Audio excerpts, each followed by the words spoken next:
Assalamualaikum warahmatullahi wabarakatuh. Halo anak-anak kelas 5, jumpa lagi dengan Bapak di Alfirozi Channel.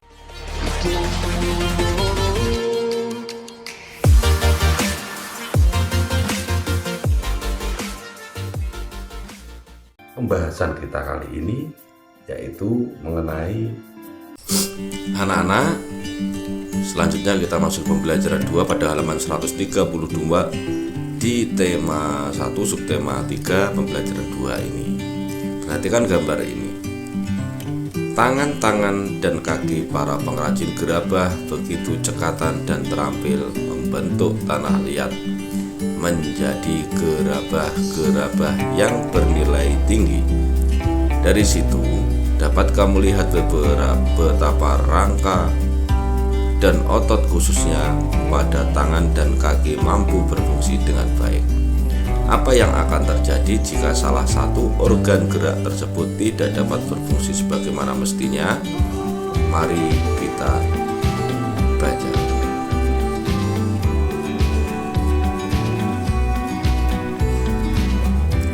Selesai memilih gerabah yang akan dibeli, Lani diajak ayahnya untuk ke belakang rumah tempat memproduksi macam gerabah. Banyak pengrajin yang sedang bekerja. Semua pengrajin memiliki pembagian tugas masing-masing.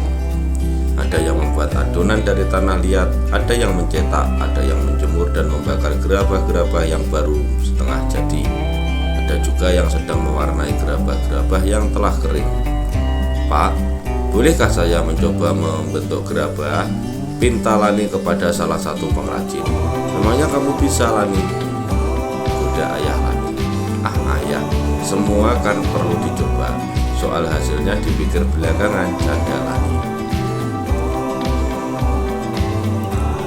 Kalau adik mau mencobanya silahkan. Saya akan dengan senang hati membantu adik, kata pengrajin. Terima kasih banyak Pak, kata Lani. Lani pun mencoba membuat dan membentuk gerabah dari adonan tanah liat yang sudah disiapkan. Pada percobaan pertama gagal. Lani mencoba lagi. Untuk kali ini Lani lebih berhati-hati. Dia mengikuti semua petunjuk yang diberikan oleh salah seorang pengrajin. Pada percobaan kali ini meskipun belum berhasil juga, namun sudah menunjukkan peningkatan dibandingkan dengan percobaan sebelumnya. Pengrajin pun terus memberikan semangat kepada Lani.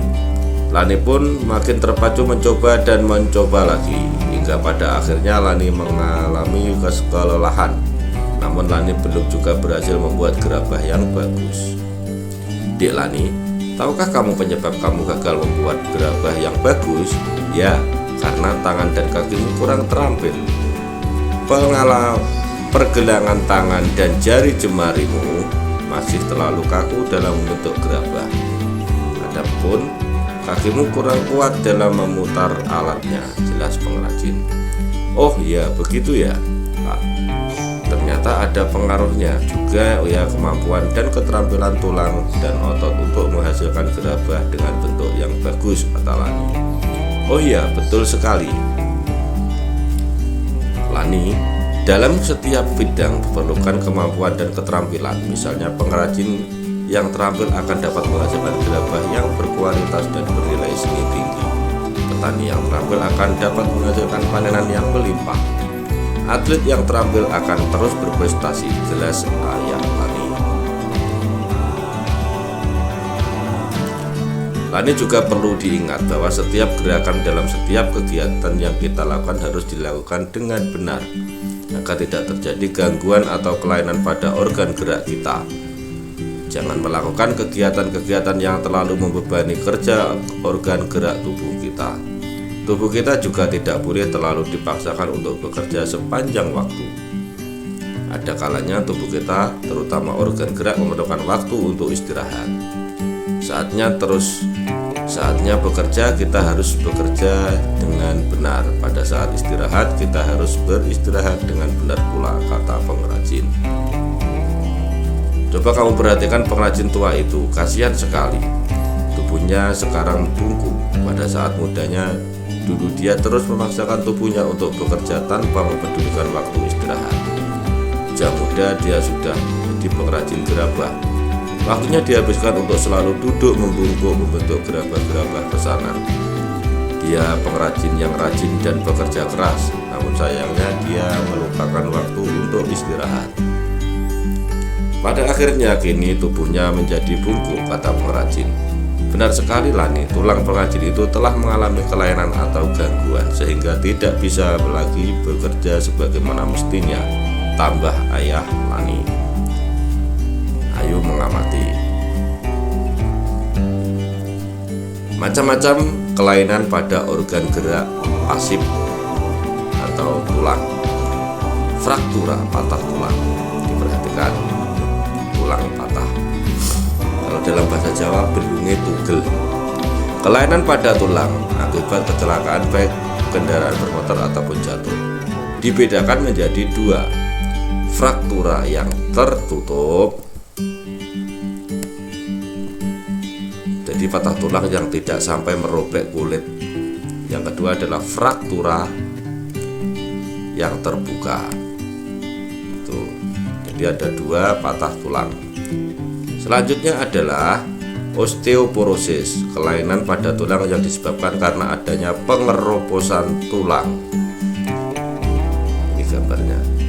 Selanjutnya fisura, kelainan tulang yang menimbulkan keretakan pada tulang akibat kecelakaan. Fisura, retak.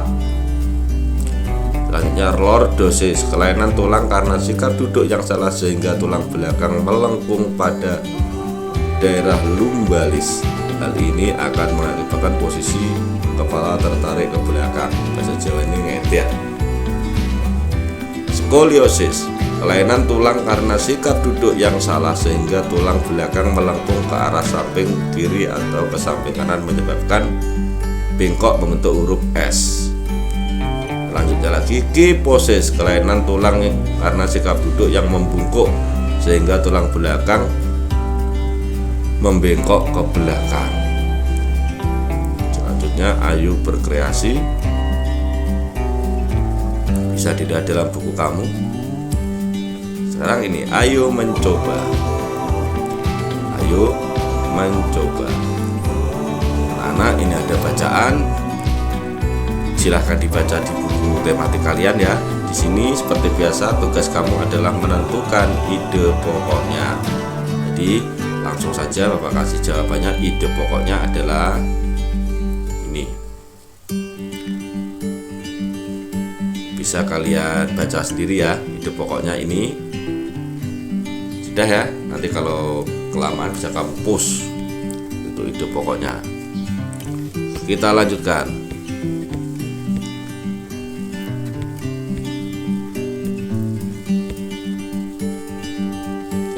Anak mungkin di pembelajaran 2 subtema 3 tema 1 itu yang bisa Bapak sampaikan. Ada kurang lebihnya mohon maaf. Selalu jaga kesehatan, tetap rajin belajar di mana saja. Semangat. Wassalamualaikum warahmatullahi wabarakatuh.